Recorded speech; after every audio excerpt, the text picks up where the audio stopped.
Fala pessoal, tudo bem? Meu nome é Otávio, eu sou estatístico e atualmente trabalho como cientista de dados.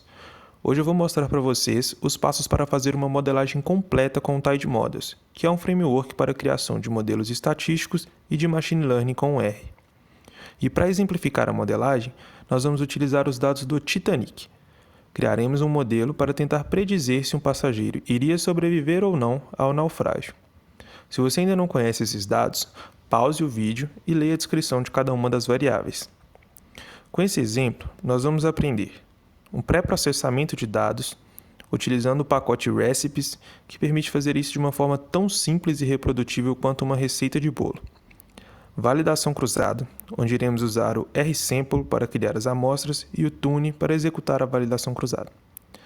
Avaliação de performance, usando o Yardstick, que fornece uma enorme quantidade de funções para avaliação das métricas de interesse, comparação de modelos, e aqui nós vamos usar um pouquinho de ggplot também, e por fim, a criação de workflows, que é basicamente encapsular todos os passos do modelo em um único objeto. Todos esses pacotes mencionados, e alguns outros também, são o que compõem o Tide Models. Eles foram desenvolvidos para serem usados em conjunto e se integram perfeitamente, gerando uma interface muito consistente que dá uma facilidade enorme para transitar entre diversos modelos com mudança mínima de código. Porém, antes de começar, preciso dizer que para um bom acompanhamento da aula, é importante que você já tenha pelo menos um conhecimento mínimo do operador pipe. O ideal, na verdade, é que você já tenha uma familiaridade com o Tidyverse, especialmente com o ggplot2 e o dplyr. Porém, não se preocupe se você não souber. É apenas uma recomendação e acredito que dá para extrair o conteúdo da aula mesmo sem conhecer profundamente. Então, primeiramente, vamos carregar os pacotes necessários. Vamos utilizar o Tidyverse para fazer algumas manipulações e visualizações e o Tide Models para a modelagem em si. Observe que ambos os pacotes são, na verdade, um conjunto de vários outros. Quando os importamos, estamos importando todo o framework conjuntamente. Também vamos ler os dados e fazer algumas pequenas transformações. Apenas estamos mudando algumas variáveis para fator e convertendo strings vazias em NAs. Com isso, nós temos a seguinte estrutura dos dados. Temos 891 observações e 12 variáveis. E em relação à nossa variável de interesse, temos 342 sobreviventes e 549 que não. Também é muito importante a gente observar a distribuição de missings no nosso dado. Observe que temos 3 variáveis com missings que precisarão ser tratados de alguma forma para a modelagem. E bom, apesar de ser importante, eu não vou fazer uma análise exploratória mais profunda dos dados, pois o foco da aula é apresentar as ferramentas de modelagem do Tide Models. Inclusive, se você não entendeu muito bem o código até aqui, não se preocupe, pois a parte de modelagem eu entrarei em mais detalhes do código. Aqui eu omiti a explicação por se tratar de passos não relacionados diretamente com o Tide Models. Então bora lá! A primeira coisa que iremos fazer é dividir a base em treino e teste para a posterior avaliação do modelo. Para fazer isso, utilizamos a função initialSplit do RSample. Passamos os dados, um argumento extrata para indicar que queremos a amostra estratificada pela variável survived e a proporção que queremos para treino. O argumento extrata irá garantir que teremos a mesma proporção de sobreviventes em ambos os conjuntos. Observe que o objeto apenas contém informação para fazer a divisão. Se quisermos extrair os conjuntos de dados de fato, precisaremos utilizar a função training e testing.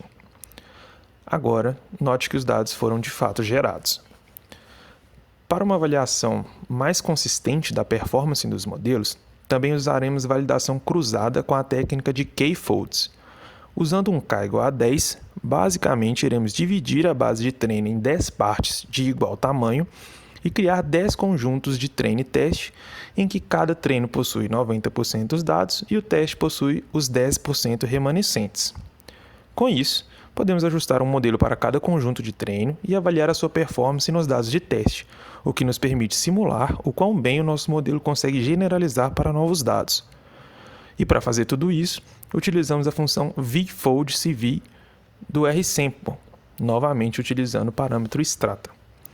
Observe que cada linha do dataframe resultante corresponde a um split com 90% para treino e 10% para teste.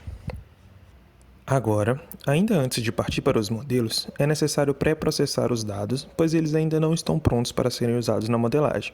Precisamos remover algumas variáveis, lidar com os missings e fazer uma série de transformações se quisermos.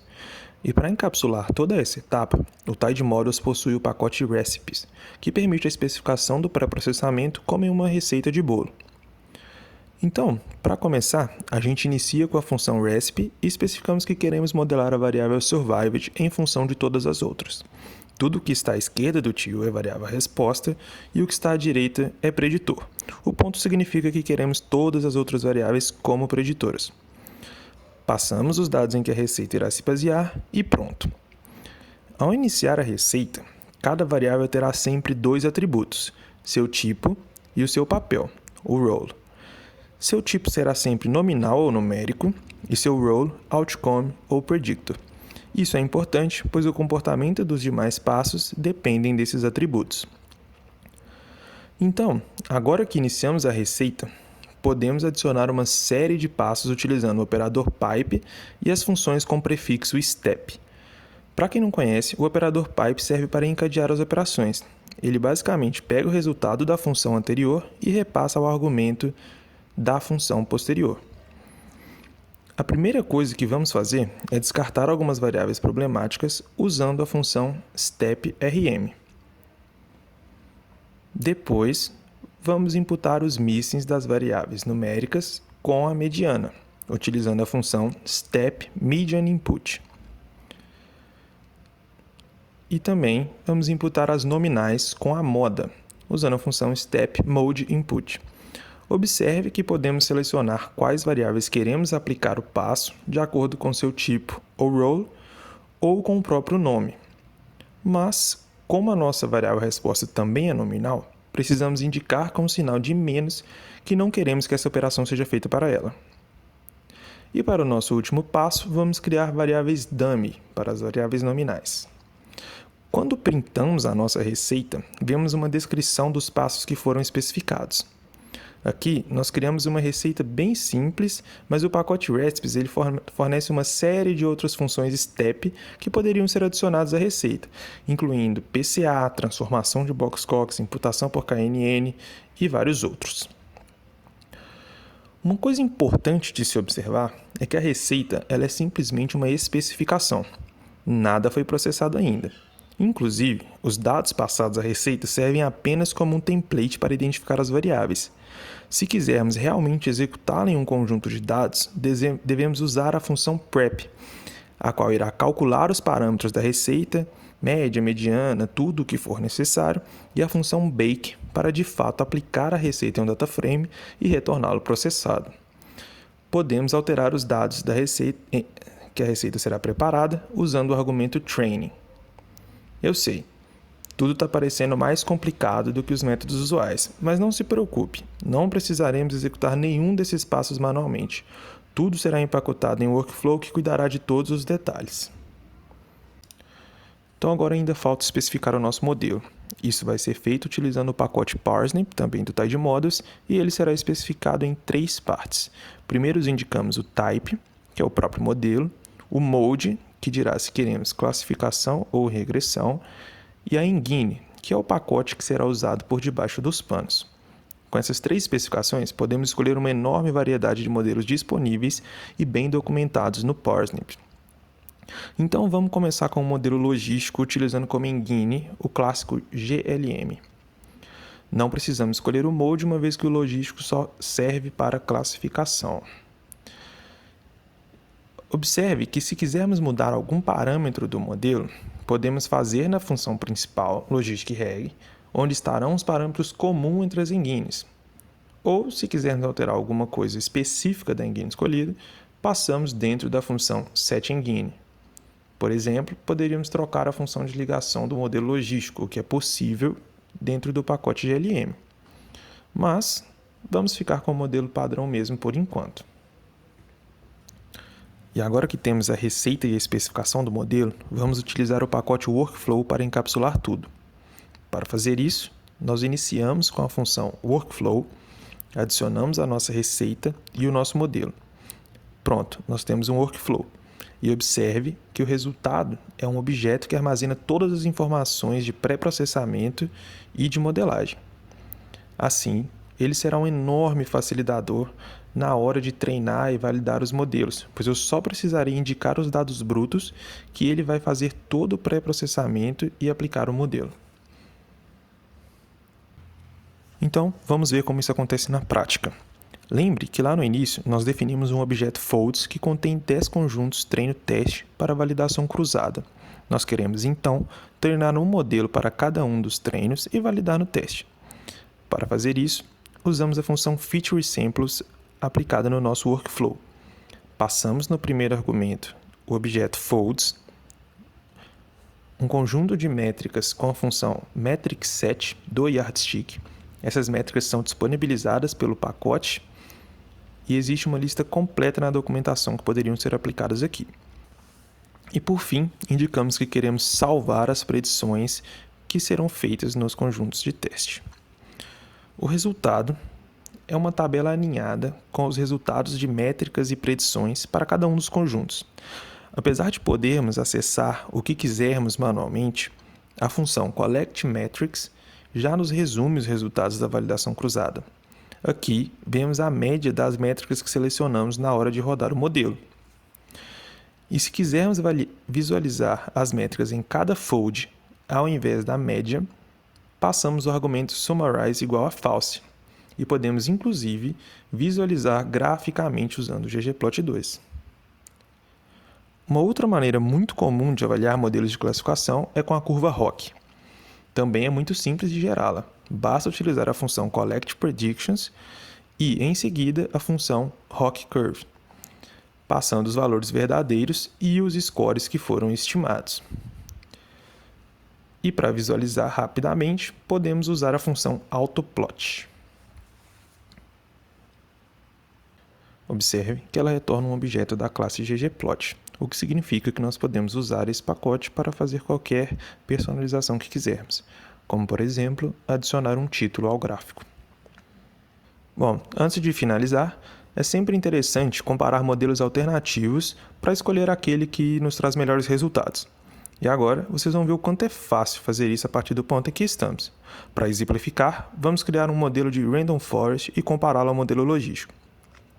Para fazer isso, vamos iniciar uma nova especificação de modelo. Indicamos o seu type, que é o próprio modelo, Range Forest. Indicamos que queremos um modelo de classificação e que queremos usar a engine Ranger para a execução. Aqui estou usando uma SIG apenas para garantir a reproducibilidade. Agora, lembre-se que já temos um workflow pronto. Como o pré-processamento será o mesmo e a única coisa diferente será o modelo a ser executado, nós pegamos o workflow que criamos anteriormente e simplesmente atualizamos o modelo com a função updateModel. Note que isso nos retorna um workflow com o modelo trocado.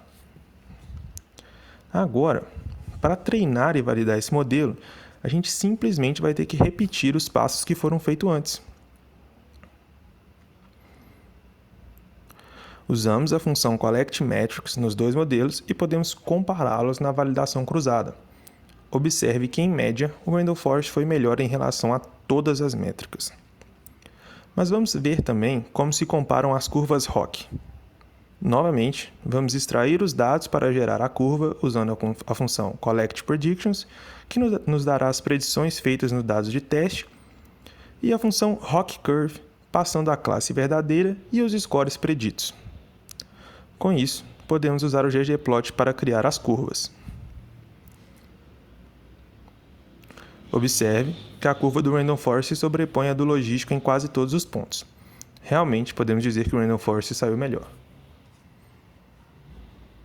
Então, vamos utilizar como modelo final o Random Forest e vamos finalizar a modelagem treinando esse modelo em todo o conjunto de treino. Para fazer isso, basta pegar o workflow do Random Forest e usar a função fit, passando os dados de treino completos. O resultado é um workflow treinado com todas as especificações que passamos. Com ele, basta usar a função predict para predizer para os dados de teste. Observe que não fizemos e nem precisamos fazer nenhuma alteração nos dados. O workflow usado no Predict se encarrega de fazer tudo para a gente. Se tivesse algum missing ou algum preditor, por exemplo, ele já preencheria com a mediana ou moda que foram calculados lá com base nos dados de treino. E isso facilita muito a aplicação do modelo em novos dados. E por fim, vamos avaliar a performance do nosso modelo final nos dados de teste, que ficaram separados lá desde o início. Para isso, primeiro criamos um data frame com os valores reais e os preditos usando a função bindCalls para concatenar todas as partes. Depois, criamos uma especificação de métricas usando metricSet. Essa função retorna uma outra função que pode ser usada para avaliar as métricas que foram escolhidas. Passamos a essa função o dataframe que criamos, a classe verdadeira, a classe estimada e o score predito. Quando observamos os resultados, podemos ver que eles são bastante semelhantes àqueles encontrados na validação cruzada. Inclusive, esse último passo de treinamento e validação, ele é tão comum que já existe a função lastFit, em que podemos pegar o nosso workflow, passar os dados de split que definimos lá no comecinho, passar as métricas de interesse e ela se encarregará de aplicar todo o pré-processamento, treinamento do modelo nos dados de treino e predição para os dados de teste. Passamos o resultado disso tudo à função collectMetrics e temos a validação final do modelo nos dados de teste. Observe que os resultados são idênticos ao que fizemos manualmente. Então é isso. Foi um vídeo bem rápido e denso, mas espero que vocês tenham gostado e tenham se motivado para aprender ainda mais sobre o Tide Models. Se você tiver alguma dúvida ou tiver interesse no script que foi usado, entre em contato comigo lá no LinkedIn. Vai ser um prazer trocar uma ideia e te ajudar de alguma forma. Deixo aqui o meu agradecimento ao professor Tiago pelo convite e oportunidade de compartilhar esse conhecimento em seu canal e também a todos que ficaram até o final do vídeo. Muito obrigado, um abraço e até a próxima.